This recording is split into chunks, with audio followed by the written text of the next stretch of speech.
Bueno, las condiciones económicas a lo largo de este año y el pasado han sido excepcionales y hoy una nueva variante del COVID, el Omicron, y aparte, pues una Yo pensé que era el desaceleración Acron. importante de la industria manufactura internacional, sobre todo la automotriz por la falta de chips.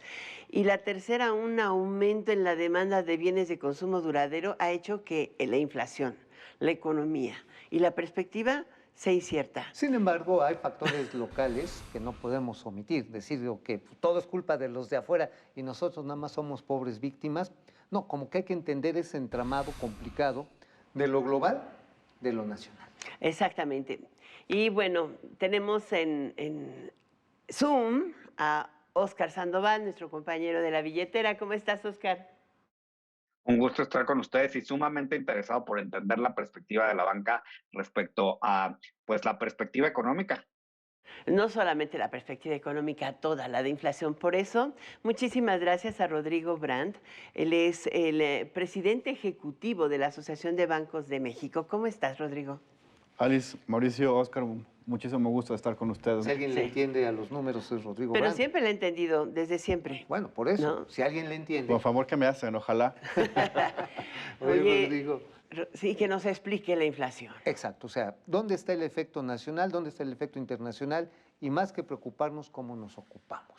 Sí, yo creo que lo que mencionaban en un principio es bien importante, ¿no? Yo creo que lo que estamos viviendo con la pandemia desde hace 2 años, pues sí es un cambio estructural en la manera de hacer análisis económico, ¿no? Es decir, no puedes utilizar ejemplos previos con lo que estamos viviendo para tratar de explicar la realidad.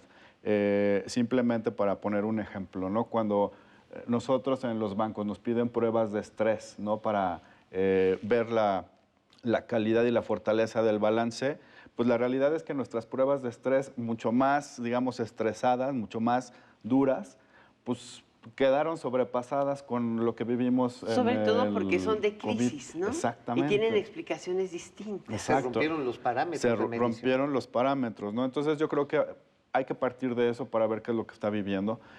Con el COVID, pues prácticamente, como tú también lo mencionabas, ¿no? Se rompieron muchísimas cadenas de suministro, los precios de los alimentos han venido creciendo también de manera importante, el precio de las energías han tenido comportamientos también muy diferenciados, no muy volátiles. Entonces, al final del día, todo eso te impacta a nivel global, como tú lo mencionabas, Mauricio. No estamos viendo un problema inflacionario fuerte en diferentes partes del mundo, particularmente en Estados Unidos. No está la discusión. La misma discusión que tenemos aquí en México se está teniendo en Estados Unidos desde hace mucho tiempo. Y en Europa. Y en Europa también, ¿no? Que si es una inflación temporal, si es un efecto temporal o si es algo mucho más estructural. Si le compramos un boleto de avión porque es pasajera, o le ponemos hotel porque se va a quedar. Exactamente, ¿no? Entonces, yo creo que hay que partir de eso, ¿no? Que estamos en un contexto muy diferente y a partir de ahí hay que analizarlo. ¿Qué es lo que pasó con el COVID? Los meses que estuvimos encerrados, pues mucha gente dejó de consumir, ¿no? Tenemos un consumo atrasado, rezagado, que se viene poniendo al día, ¿no? Y eso te altera de alguna manera la dinámica de Es que dejó de consumir, precios. pero ahorró, ¿no? Al mismo tiempo. Exacto. Entonces dejó de comprar camas, refrigeradores, televisiones o de renovarlos. Y al final de cuentas, cuando regresas a la vida normal, quieres todo, pero todos quieren todo. Exactamente. ¿Quién lo puede pagar? Porque hay quienes están pagando justos por pecadores, como nuestro amigo Óscar, que está ahorita ya Exacto. Óscar. a distancia.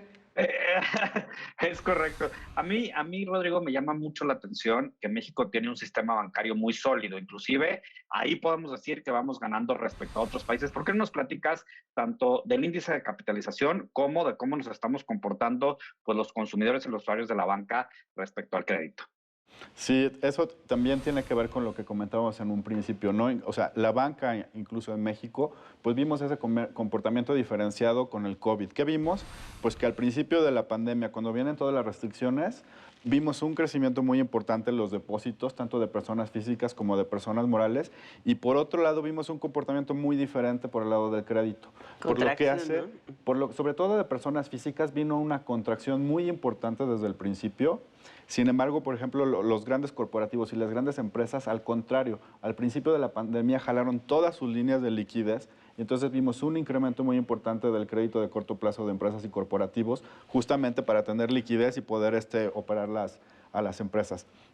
Como tú bien lo mencionas, Oscar, efectivamente la banca en México pues, tiene muchos años, y ustedes lo conocen muy bien, de una fortaleza, tiene una supervisión muy fuerte, tiene una regulación también muy sólida, incluso hemos venido siendo ejemplo a nivel internacional durante muchos años en cuanto a la implementación de las medidas de regulación y supervisión. Entonces, efectivamente, también a raíz del COVID, y simplemente cuando viene el COVID, viene toda la pandemia, etcétera, se toman medidas de apoyo a los deudores, etcétera, como lo recordarán y seguramente lo han venido platicando en su programa. Respondiendo a la pregunta de Oscar, ¿qué es lo que estamos viendo al día de hoy? Efectivamente tenemos niveles de capitalización muy sólidos, empezamos a ver demanda de crédito, particularmente en algunos sectores, y nosotros vemos, si vemos el comportamiento de todas las carteras, aquí otra vez, la distorsión por la pandemia, en la medida de comparar año con año, pues te mete mucho ruido, ¿no? Entonces, si nosotros vemos comportamiento año con año, seguimos teniendo caídas, en algunos casos incluso importantes.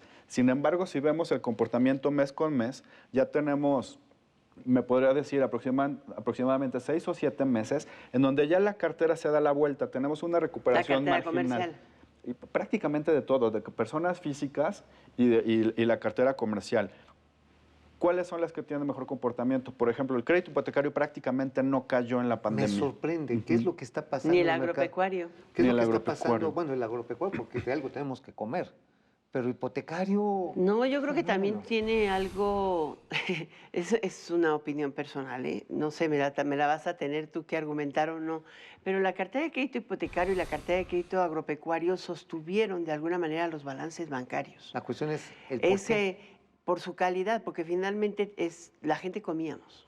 Sí, pero porque no lo que dices. necesariamente Y te va... tuvieron necesidad de expandir producción, inclusive en medio de la pandemia. Pero tomar una Sí. decisión de inversión a largo plazo, como una hipoteca, perdón, Rodrigo, ahorita para que nos contestes Pero a los los precios cayeron, dos. Sí, pero si te vas a perder la chamba o tienes una... pero no todos. ¿Cómo te arriesgas finalmente? Yo ¿Cómo creo que aquí, explicas ese comportamiento? y tiene que ver también con el efecto de la pandemia, ¿no? Y hemos visto diversos indicadores en donde pues el impacto de la pandemia y el impacto económico de la pandemia no se da de manera similar en todos los niveles de ingreso, ¿no? Entonces, sí puedes ver un comportamiento diferenciado en el mercado hipotecario y tú tienes un segmento que es el segmento medio y el segmento residencial que es el que tiene un mejor comportamiento.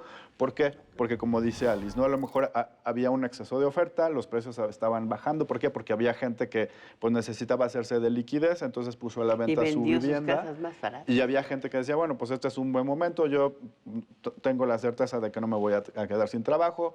Hay industrias a las que les fue muy bien. La ¿no? médica, por ejemplo. La industria médica, la industria de distribución, todo lo que son autoservicios, ¿no? La industria de primera necesidad, delivery, etcétera. Entonces, eso te ayuda también a tomar ciertas decisiones. Entonces, si tú combinas que había inmuebles a muy buen precio con una oferta inmobiliaria, que la oferta inmobiliaria y la oferta hipotecaria en particular no se ha afectado, ¿no? Seguimos teniendo tasas, pues las tasas más bajas en la historia. Entonces, pues todo eso se acomoda, ¿no? ¿Tú qué opinas, Oscar? A mí lo que me llama muchísimo la atención es que el 88% de la inversión venga del sector privado. Entonces, esto es mucho, es poco, es mucho respecto al pasado, responde a esta incertidumbre de la que hablamos, es decir, ¿cuál es la realidad detrás de este número? Yo creo que en cualquier economía el sector privado es la principal fuente de inversión, ¿no? En México tradicionalmente ha venido siendo así.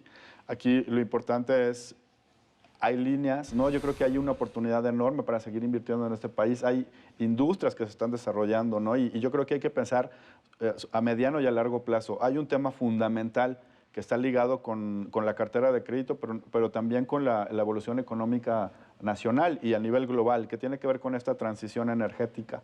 Oye, ¿y no crees que justamente el fenómeno de inflación y de elevación de tasas, ahora ojalá que nos pudieras explicar, en Estados Unidos la Reserva Federal, el presidente de la Reserva dio a conocer que en la reunión de mediados de diciembre, que ya estamos a una semana, podría iniciar el retiro de la liquidez extraordinaria. O sea, dejan de comprar dinero de hipotecas, pero además se hace sentido, ¿no? Y dijo Y que lo la mismo en inflación no va Europa. a ser temporal. A ver, también decía que se iban a subir las tasas de interés en el primer semestre del próximo año. Ya no En la cantó. México, lo que dijo el gobernador del Banco de México, tanto como la futura gobernadora, te hace ver que tenemos un importante desafío inflacionario. ¿Podríamos estar viendo elevación de tasas de interés desordenadas, arrítmicas?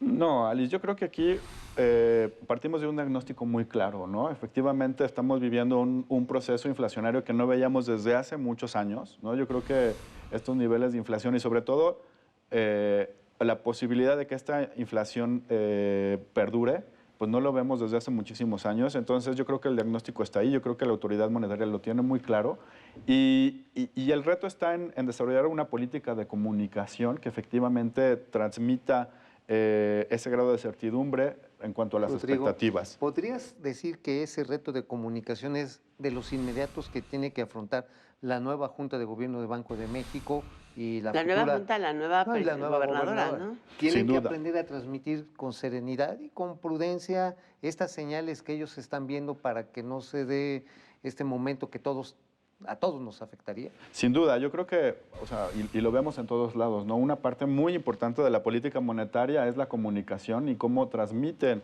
la visión de la Junta en cuanto a la inflación y a sus expectativas. Yo creo que aquí lo importante es que tenemos muy claro que la inflación en el corto plazo está elevada, que se están tomando las medidas, las tasas se están elevando y vamos a ver un proceso de elevación de tasas en el futuro. Va a ser un proceso gradual y ordenado en la medida que el mercado en la medida que la Junta sí lo comunique y en la medida en que el mercado lo perciba. Gradual y ordenado. Gradual y ordenado. ¿Y no percibes y esto que frene la expansión del crédito?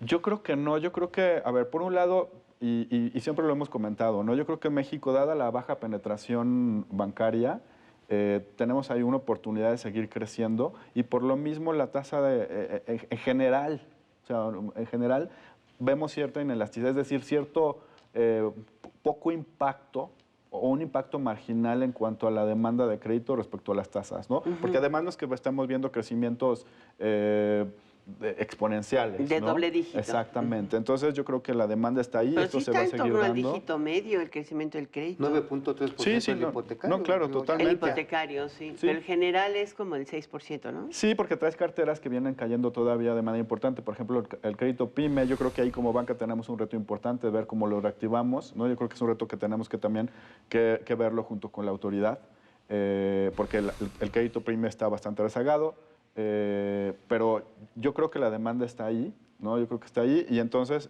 en la medida que tengamos los productos y la atención que el público requiere, que los clientes demandan, con independencia del ajuste en la política monetaria que responde a un fenómeno inflacionario muy particular, el crédito está ahí y yo creo que vamos a seguir viendo crecimientos importantes. Pues de la muchísimas demanda. gracias por estar con nosotros, Rodrigo Brand, Gracias, presidente Rodrigo. ejecutivo de la Asociación de Bancos de Tenemos México. que hablar de cosas que van a terminar afectando la capacidad de crédito de la economía en su conjunto. La verdad está en que nos dices el prolegómeno de una de las discusiones más importantes que vienen en los próximos meses, inflación y tasas de interés. Pues sí, básicamente nada más pues hay que impulsar este crecimiento con la baja de la expectativa por parte del Banco de México y pues qué mejor que hacerlo a través del crédito que ofrece la banca con esa solidez. Pues sí, la baja de expectativas económicas estuvo dura, un punto porcentual para Sí, este sí, año, sí. ¿no? Pues sí. Sí. Pero no tanto para el año que entra, esa es la dicotomía. Sí, se mantiene estable. Yo creo que ahí tenemos un efecto base que más o menos se viene compensando, ¿no? Pero sin duda el reto está, bueno, 2021 prácticamente está cerrado, va a ser un año con un crecimiento un poco más bajo de lo esperado y hay que impulsar el 22. ¿Cómo estás, Rodrigo? ¿Optimista, moderadamente optimista, pesimista respecto al 22? Moderadamente optimista. O sea, Moderadamente sí. optimista. Es Sí, decir, pues tenemos Omicron, oye. ahora nada más que basta ver si alguna vez llegamos a los niveles prepandemia o en cuánto tiempo. Yo creo que esa brecha la vamos a ver cerrada en el 2022 y yo creo que si las cosas en se dan, 2022 se se cerrará dan la de buena brecha. manera, yo Una creo buena- que una buena podemos expectativa. tener ahí unas buenas noticias. O sea, yo creo que en conjunto hay un escenario global que se está construyendo si quitamos el Omicron y somos capaces de continuar con la vacuna, etcétera, pero hay un tema de cadenas globales, etcétera, que puede beneficiar particularmente a México, ¿no? Pues ojalá Hay que que agarrarnos tu de eso. boca sea de profeta. Ojalá. Muchísimas gracias en esta billetera. Nos vemos la Eso. próxima semana. Hasta luego. Hasta luego, Oscar. Muchísimas gracias por estar con nosotros en esta billetera. No, muchas gracias por la invitación. Un gusto estar siempre con ustedes. Hasta pronto.